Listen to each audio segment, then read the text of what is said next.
अगले 1 घंटे आपके साथ जुड़े रहेंगे और आपके सवालों के जवाब देंगे। उनका तारुफ करा देते हैं। रेलिगेयर ब्रोकिंग के अजीत मिश्रा मेरे साथ है, जूजित फाइनेंशियल के गौरांग शाह भी जुड़ गए हैं और आप दोनों का स्वागत है हमारी इस बेहद खास पेशकश में।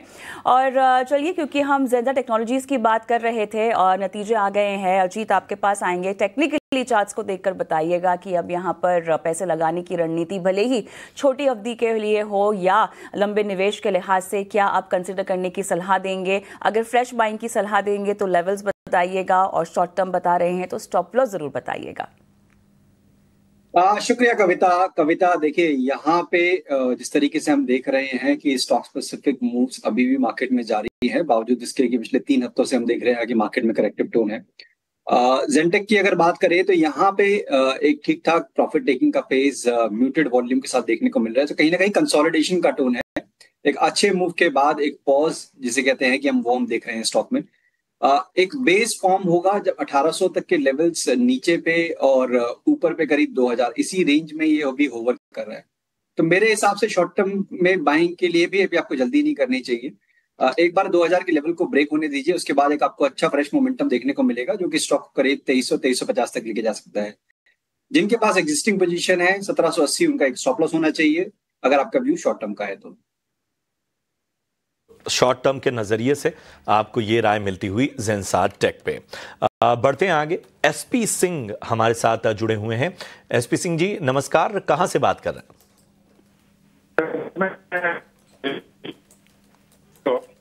जी, आपके नेटवर्क में बड़ी समस्या है। आवाज क्लियर है सर? जी, अब बोलें।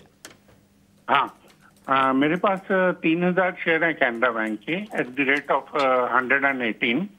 ठीक है, 118 रुपए पे। ठीक है। और नेक्स्ट इज 500 शेयर हैं कल्याण ज्वेलर्स, 502 रुपए की। ठीक है, कल्याण ज्वेलर्स हमारे लिस्ट में नहीं है। आपने एनटीपीसी भी शायद भेजा हुआ है। एनटीपीसी 1000 शेयर है 344 रुपए। ठीक है। तो कैनरा बैंक 318 और एनटीपीसी 344 के भाव पे। एसपी सिंह 118। अच्छा, माफ कीजिएगा, 118 के भाव पे कैनरा बैंक और 344 के भाव पे एनटीपीसी। कितना समय देना चाहते हैं एसपी सिंह साहब? Sir short term 1 month to 3 month.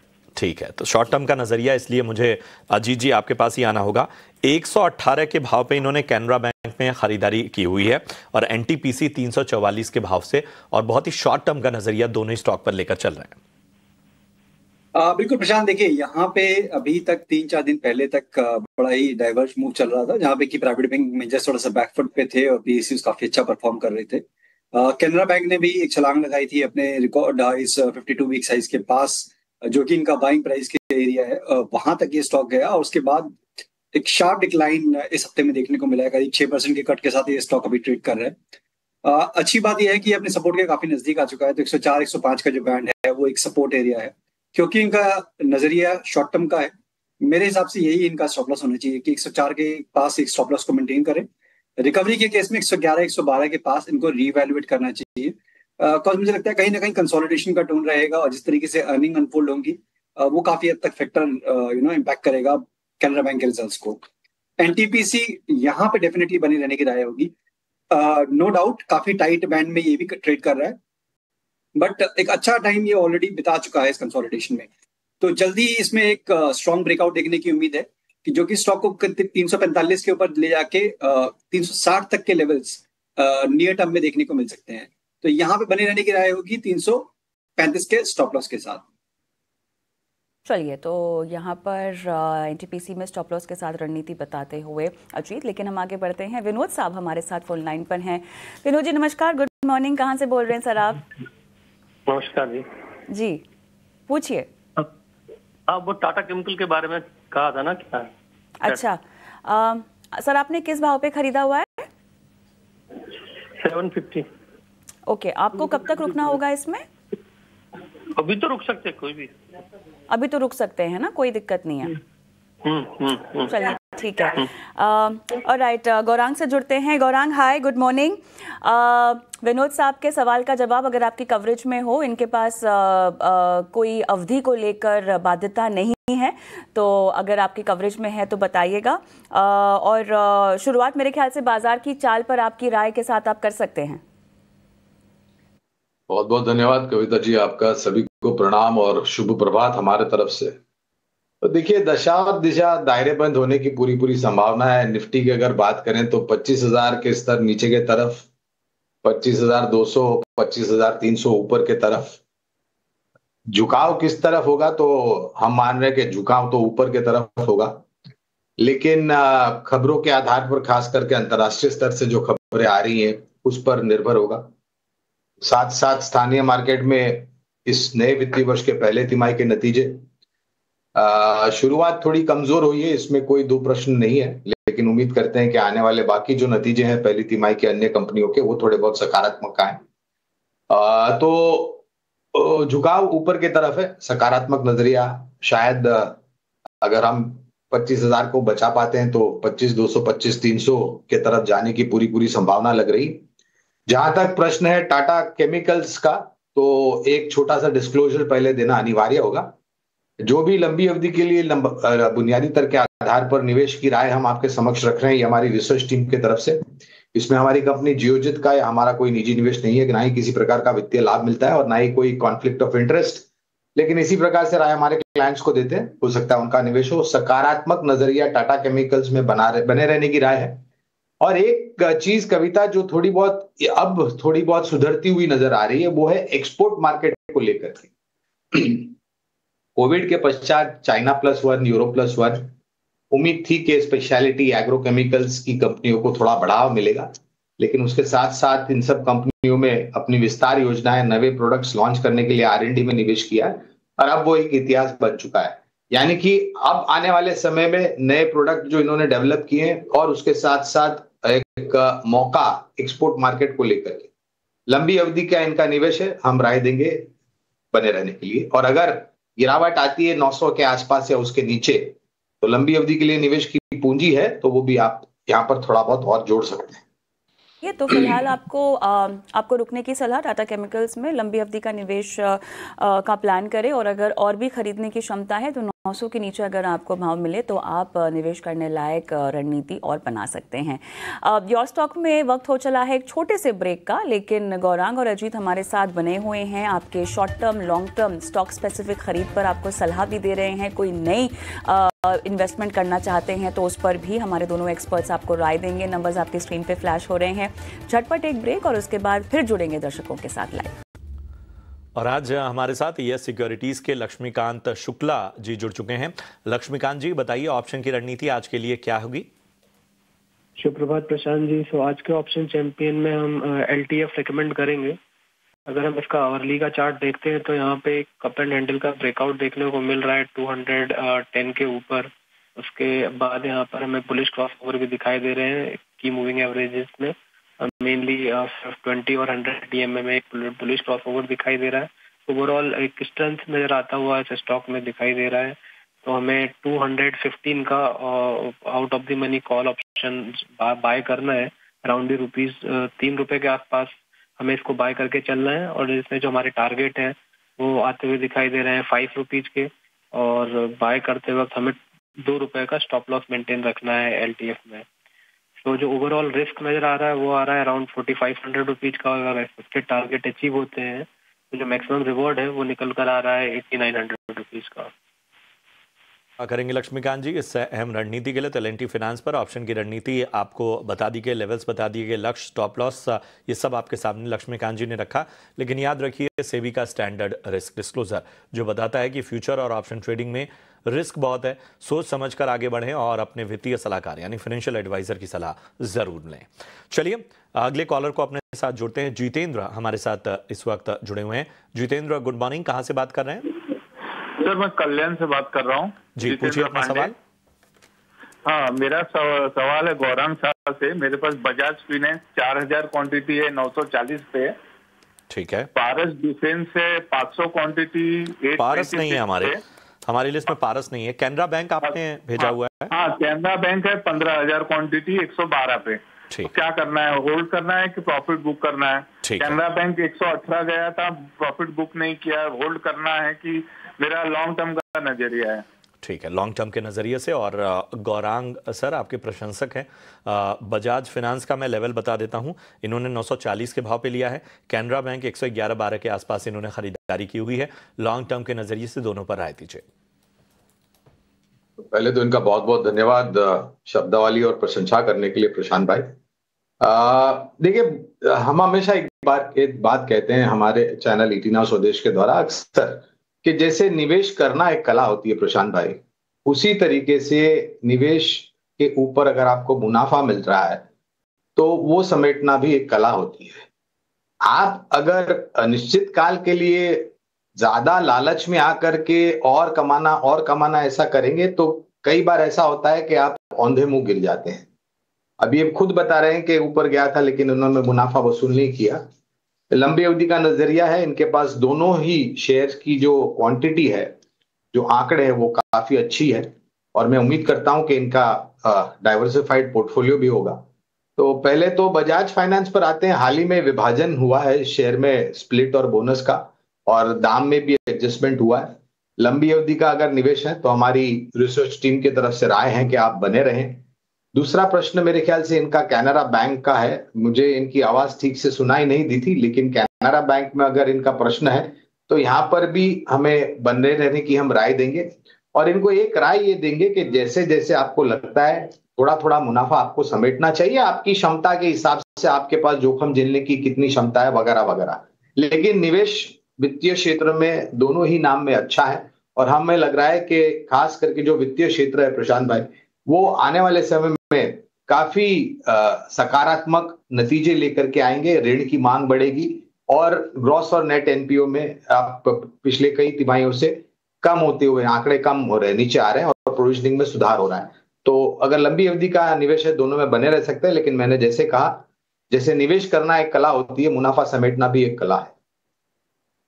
तो ये बहुत ज़रूरी है कि आप समय पर अपना मुनाफा भी समेटते रहें और बेहतर जगह रणनीति बनाते रहें। तो यही दोनों काउंटर्स पर गौरांग की भी राय। लेकिन चलिए कुछ सवाल यूट्यूब के ज़रिए भी लेते हैं और हैदराबाद से रोहन का सवाल है यूट्यूब पर से, और इन्होंने IDFC फर्स्ट बैंक में खरीदारी कर रखी है। मेरे पास इनकी इन्वेस्टमेंट ड्यूरेशन होराइजन की कोई जानकारी नहीं है, लेकिन अजीत शॉर्ट टर्म और एक पोजिशनल व्यू अगर मैं आपसे पूछ सकूं, 74.45 इनकी बाइंग प्राइस है, 120 इनकी क्वांटिटी है।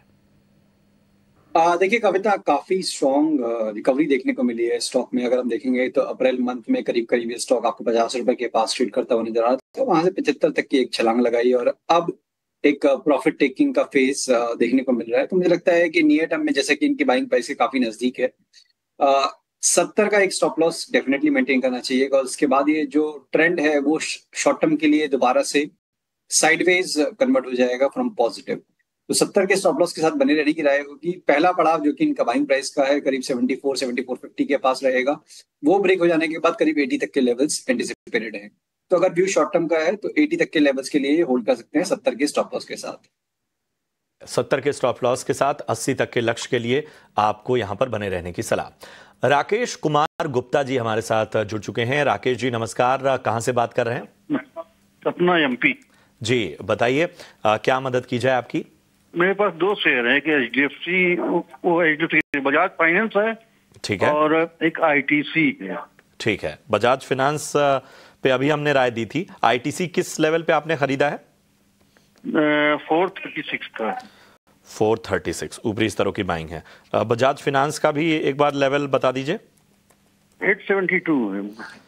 872 नजरिया आपका क्या शॉर्ट टर्म का है? लॉन्ग टर्म मतलब 2-4 साल रख सकता हूँ। ठीक है, ठीक है। तो गौरांग सर मैं आपके पास आना चाहूँगा। बजाज फाइनेंस पे तो हमने राय दी अभी, हालांकि इनका लेवल जो है वो 872 का है, और दूसरा ITC लिमिटेड, यहाँ पर इन्होंने 436 के भाव पे खरीदारी की है।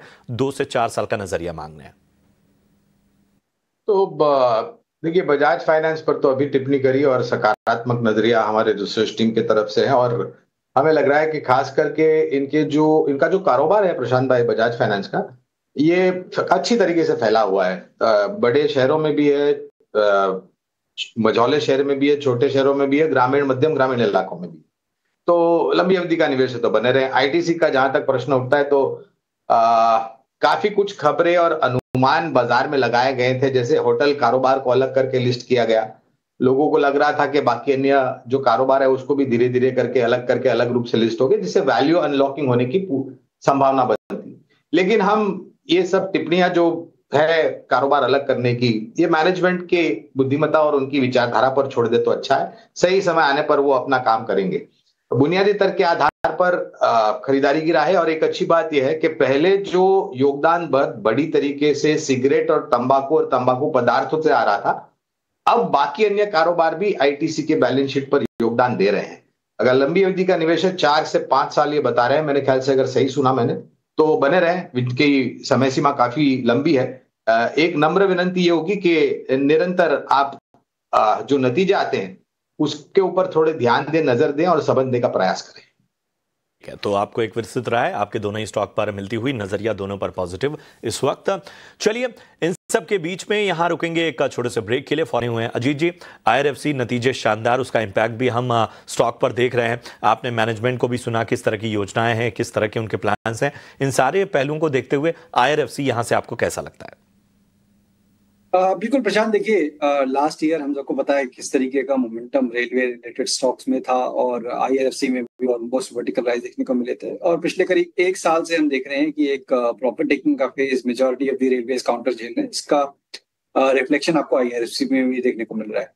एक चीज अच्छी हुई है कि गिरावट का दौर अब थमसा गया है। ऐसा लग रहा है जैसे कोई बेस फॉर्मेशन का टाइम देखने को मिल रहा है। नियर टर्म में मुझे लगता है कंसोलिडेशन का शायद टोन बना रहेगा, जहां पे कि 130 से लेकर 150 का जोन है, इसी में आपको ये स्टॉक ओवर करता हुआ नजर आएगा। तो इसको आप एक्यूमुलेशन के पॉइंट ऑफ व्यू से देखें, शॉर्ट टर्म ट्रेडिंग के पॉइंट ऑफ व्यू से नहीं। तो अगर आपका नजरिया मीडियम से लॉन्ग टर्म के लिए है, डेफिनेटली एक अच्छे लेवल से जहाँ पे कि आप एक्यूमुलेट करना स्टार्ट कर सकते हैं। इन केस अगर ये डिप एक्सटेंड होता है बाय एनी रीजन, लाइक 120 का जोन आता है, तो आपको आप और ऐड करें और टोटल पोजीशन के लिए करीब 100 का एक स्टॉप लॉस मेंटेन करें। नेक्स्ट लेग में जब भी आप 150 के ऊपर देखेंगे तो फिर आपको दोबारा से स्टॉक में मोमेंटम आते हुए नजर आएगा। बट इन सब चीजों में होने में टाइम लगेगा, अनफोल्ड होने में। तो शॉर्ट टर्म के हिसाब से अभी अवॉइड है, बट लंबी अवधि या मीडियम टर्म के हिसाब से आप एक्यूमुलेशन के लिए स्टार्ट कर सकते हैं। मध्यम और लंबी अवधि के लिए आईआरएफसी पसंद आता हुआ इस वक्त अजीत जी को शुक्रिया करेंगे। अजीत जी अपना कीमती समय देने के लिए और तमाम स्टॉक्स पर बातचीत करने के लिए। हम सवाल लेंगे। आरईसी इन्होंने खरीदा हुआ है गौरांग, 424 की इनकी बाइंग प्राइस है। नजरिए का इन्होंने हमें कोई अंदाजा नहीं दिया है, तो लिहाजा अगर कवरेज में है आपके तो लंबी अवधि का नजरिया बता सकते हैं। देखिए कविता, क्षेत्र काफी अच्छा लगता है और हमने अक्सर ऊर्जा क्षेत्र के ऊपर टिप्पणी करते हुए कहा है कि आपको ऊर्जा उत्पादन, ऊर्जा वितरीकरण और ऊर्जा उपकरण बनाने वाली कंपनियों पर ध्यान देना चाहिए। पिछले साल आरईसी और पीएफसी ने एक इतिहास बनाया था पिछले साल 1.5 साल में, जिस प्रकार से ऊपर के तरफ के दायरे देखे थे। और अभी जिस प्रकार से बात आप आईआरएफसी के मैनेजमेंट से कर रहे थे, देखिए क्लीन और ग्रीन एनर्जी के लिए बहुत बड़ी क्षमता आने वाले समय में हमारे देश में खड़ी होने वाली है। और ऊर्जा वितरीकरण कंपनियों का आपको बहुत कामकाज जो है वो आपको काम आएगा, आपको जरूरत लगेगी जो ऊर्जा पैदा होगी उसका वितरीकरण करने के लिए। अब विशेष रूप में तो टिप्पणी नहीं करेंगे क्योंकि कवरेज नहीं है फिलहाल आरईसी पर, लेकिन एक सक्षम और मजबूत कंपनी है आरईसी। विशेष टिप्पणी खरीदारी बेचने की या बने रहने की नहीं कर सकी। राय आपको मिलती हुई विनोद कुमार जी का सवाल लेते हैं। दिल्ली से इन्होंने सवाल भेजा है यूट्यूब पर। अडानी टोटल गैस इन्होंने 824 के भाव पे खरीदा हुआ है। गौरांग सर, क्या आपकी कवरेज है अडानी टोटल गैस पे? क्या राय बन रही है इस पे? देखिए फिर से ये क्षेत्र में हमारी जो कवरेज है वो महानगर गैस लिमिटेड, पेट्रोनेट, एलएनजी जैसी कंपनियों पर है। यानी कि कहने का मतलब ये है कि क्षेत्र अच्छा लगता है हमें। अडानी गैस टोटल गैस के ऊपर कवरेज नहीं, इसलिए विशेष रूप में टिप्पणी नहीं कर पाए। रमेश कुमार साहब का हम सवाल लेंगे। कोल इंडिया इन्होंने खरीदा हुआ है गौरांग, बाइंग प्राइस इनकी 478 है। अगेन हमारे पास आइडिया नहीं है टाइम होराइजन का, बताइए क्या सलाह होगी? थोड़ा ऊंचे भाव पे। देखिए खरीद बहुत ही ऊपर के तरफ है और इनके पास संख्या जो शेयर की है वो थोड़ी 66 के आसपास इनके पास शेयर की संख्या, और मौजूदा स्तर करीबन 390 के आसपास। यानी कि कहने का तात्पर्य कविता के उनके खरीद के भाव से अच्छे खासे नीचे स्तर पर मिल रहा है। अगर निवेश लायक पूंजी है तो ये यहाँ पर जोड़ सकते हैं और बने रहने की राय है। लेकिन अनिवार्य होगा एवरेज करना, क्योंकि इनकी खरीद काफी ऊपरी स्तर पर है। आप रुके रह सकते हैं, लेकिन थोड़ा सा एवरेज करने की सलाह आपको कोल इंडिया में दी जा रही है। इसी के साथ योर स्टॉक को वक्त हो गया है समाप्त करने का। गौरांग, जाने से पहले कोई डिस्क्लेमर्स देना चाहेंगे आप? बहुत बहुत धन्यवाद कविता आपका। तो जैसे हमने कहा कि जो भी राय आपके समक्ष रखी है हमारी रिसर्च टीम की तरफ से, इसमें ना तो हमारी कंपनी जियोजित का या मेरा कोई निजी निवेश है, ना ही कोई वित्तीय लाभ हमें मिल रहा है और ना ही किसी प्रकार का कॉन्फ्लिक्ट ऑफ इंटरेस्ट, लेकिन इसी प्रकार से राय हमारे क्लाइंट्स को देते हैं, हो सकता है उनका निवेश हो। शो पर बुलाने के लिए बहुत बहुत धन्यवाद। शुक्रिया आपका गौरांग। और राइट, चलिए इसी के साथ मुझे और प्रशांत को भी इजाज़त दें। और इक्विटी बाजार का तो हाल हमने लगातार अपने रडार पर रखा ही हुआ है, लेकिन एक ब्रेक लेते हैं। ब्रेक के उस पार मुनाफे की मंडी, जहां पर